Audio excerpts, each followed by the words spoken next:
Je poursuis mon voyage en francophonie à Yaoundé. J'ai d'abord rencontré des artistes engagés dans le domaine de la mode et de la musique. Je me rends cette semaine dans l'un des lieux qui fait vivre la langue française dans la capitale camerounaise. Je vous emmène dans la maison des francophonies de Yaoundé. Il y a 47 maisons des francophonies dans 27 pays du monde. Celle de Yaoundé est l'une des premières. Et pour me la présenter, j'ai rendez-vous avec Suzanne. C'est l'une des animatrices de la maison. Bonjour Suzanne. Bonjour Yvan. Elle est immense cette maison des francophonies. Merci, bienvenue chez nous. Merci, tu me fais visiter? Bien sûr, allons-y Yvan.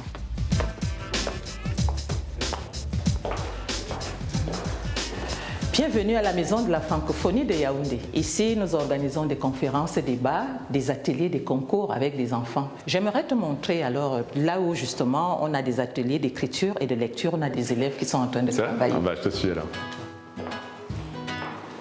Là, Yvan, c'est l'un de nos logements où nous mettons nos invités. Ah, donc c'est une vraie maison quoi. Oui, une vraie maison. On peut y dormir.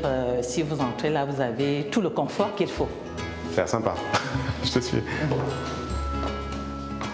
Alors Yvan, ici c'est l'atelier de lecture. Bonjour. Ce sont des élèves d'un collège de Yaoundé, de la place. Ils viennent ici pour une séance de lecture. Comment ça se passe un atelier lecture? Ils choisissent un livre dans le rayon, un livre qui leur parle.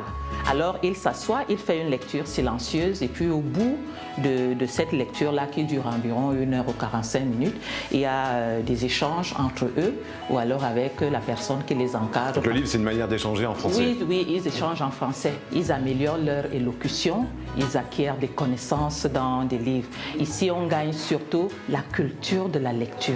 Il y a un texte qui m'a beaucoup plu. Je n'ai pas très bien compris ce que ça voulait dire, comme c'est la poésie, mais ça m'a beaucoup plu. On va aller de l'autre côté où se tient l'atelier de poésie. On y va? Salut les enfants. Au revoir. Alors Fabiola, excusez-nous de nous interrompre. Bonjour. Ici, c'est l'atelier d'écriture. Eux, ils sont en train de produire un poème. Donc ils ont écrit eux-mêmes le poème? Oui, ils écrivent eux-mêmes le poème. On en appelle à leur créativité. D'accord. Parce que là, il y a toujours des talents cachés. Et c'est possible d'entendre un poème déclamé par un élève? Oui, bon, c'est possible. La petite idée va venir nous lire son poème. D'accord. Merci. Lis ton poème, s'il te plaît. Oh ma douce et tendre mère, ta carrure imposante te rend plus belle, tes cheveux longs te rendent plus douce. Je te découvre tes promises et la beauté me foudroie comme l'éclair d'un aigle. Iden ici, édition d'or. Bravo à toi. Bravo.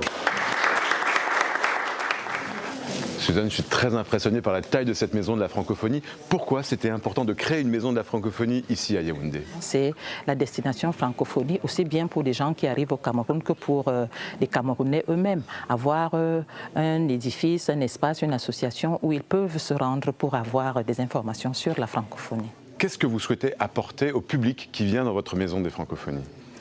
Nous souhaitons leur apporter la connaissance de la langue française, l'éducation à la citoyenneté, le développement personnel. Nous comptons vraiment aider ces populations-là à se développer à travers la francophonie. Pourquoi c'est important aussi d'appartenir à ce réseau international des maisons des francophonies? Le monde est un village planétaire. Alors, si nous appartenons au réseau international des maisons des francophonies, on va avoir les mêmes activités, on va avoir la même vision des valeurs de la francophonie.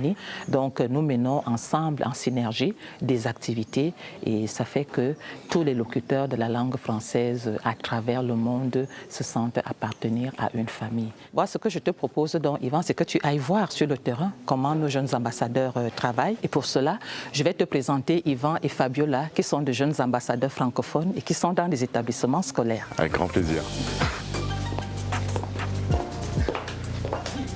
Ah, mais tiens, les voilà, nos deux jeunes ambassadeurs francophones. Bonjour. Fabiola et Yvan. Comme moi.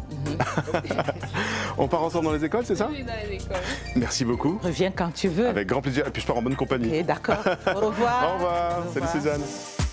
Un peu partout sur la planète, ce tout nouveau programme soutenu par l'Assemblée parlementaire de la francophonie invite des jeunes des pays francophones à devenir ambassadeurs de la langue française en proposant des activités périscolaires en français. C'est le cas d'Yvan qui intervient dans plusieurs écoles pour sensibiliser les élèves à l'écologie et au recyclage. Je vous dirais que le recyclage, on n'a pas besoin Pour la plupart du temps, d'avoir besoin d'une machine, on a besoin parfois que de nos 2 mains et de notre cerveau. Fabiola, elle, anime des activités autour de la lecture à travers son projet de bibliothèque mobile.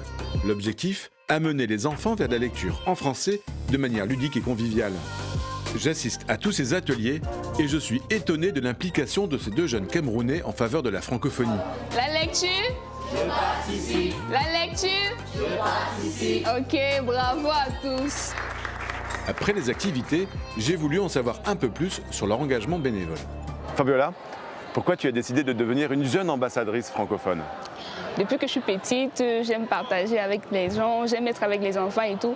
Et parmi les missions de la francophonie, il y a la promotion de la diversité, la promotion de l'éducation et de la paix. Donc ça me parle beaucoup, ce sont les thèmes qui m'ont beaucoup touchée. Donc ce sont les trucs qui m'ont poussée à vouloir être jeune ambassadrice de la francophonie. Yvan, toi, pourquoi tu as décidé de devenir ambassadeur francophone? Promouvoir la langue française et la diversité linguistique ou promouvoir la paix, le développement et les droits de l'homme, ces valeurs, le Cameroun en a besoin. Parce que le Cameroun est en développement, le Cameroun, on a sans cesse besoin de communiquer.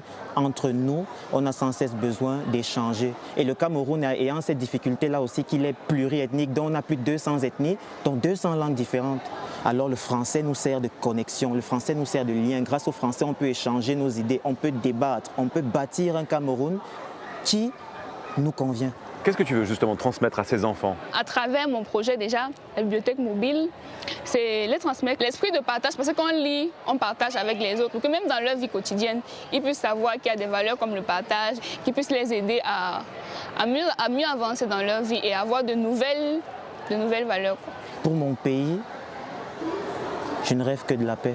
Et il est question pour moi en tant que jeune ambassadeur de montrer aux enfants, d'aider les enfants à se mettre dans les dispositions pour pouvoir réaliser ce rêve demain à travers la lecture et tout ce qu'elle nous enseigne.